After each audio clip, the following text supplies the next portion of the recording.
আসসালামু আলাইকুম, আমি হলাম হাসিব। তো আমি আজকে একটা কথা বলবো যে বাংলাদেশের সাকিব আল হাসানকে নিয়ে। তো ভাই, এই যে সাকিব আল হাসান যে এত বড় একজন খেলোয়াড়, বিশ্বসেরা অলরাউন্ডার, আমরা কি পারছি তাকে সেইভাবে বিদায় দিতে?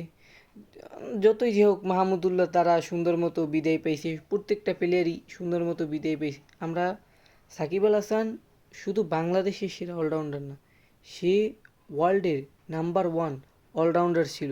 শুধু এক বছর না, প্রায় 10টা বছর সে এক নাম্বার ছিল, শীর্ষ ছিল, তিনও ফরম্যাটে ভাই। আসলে ভাই, বাংলাদেশের কি কোনো ইন্টারন্যাশনাল অর্জন আছে? না আছে একটা এশিয়া কাপ, না আছে কোনো টি-20 ওয়ার্ল্ড কাপ, না আছে টেস্টে ভালো, না ওডিআই বিশ্বকাপ। এই যে যে কয়টা মনে করো খেলা হয়েছে, এইগুলোই কীরকম পারফরমেন্স করতে আছে বাংলাদেশ। বাংলাদেশে একজন যে একটা অলরাউন্ডার, যে মেইন, সেরকম কোনো অলরাউন্ডার নাই একটা বাংলাদেশি দলে, যে মনে করেন ব্যাটিং দিয়ে মনে করেন প্রেশার কমাই দেবে, আবার বোলিং দিয়ে প্রেশার কমাই দেবে, এরকম অলরাউন্ডার আছে ভাই? নাই। তো সাকিব আল হাসান একজন কমপ্লিট অলরাউন্ডার। সে হাফ সেঞ্চুরি করছে, ডাবল সেঞ্চুরি করছে, তারপর একটা ওয়ার্ল্ড কাপে, যেমন 19 সালের ওয়ার্ল্ড কাপে আপনার 600 রান প্লাস 10টা উইকেট, যেইটা মনে করেন কোনো অলরাউন্ডার করতে পারে নাই।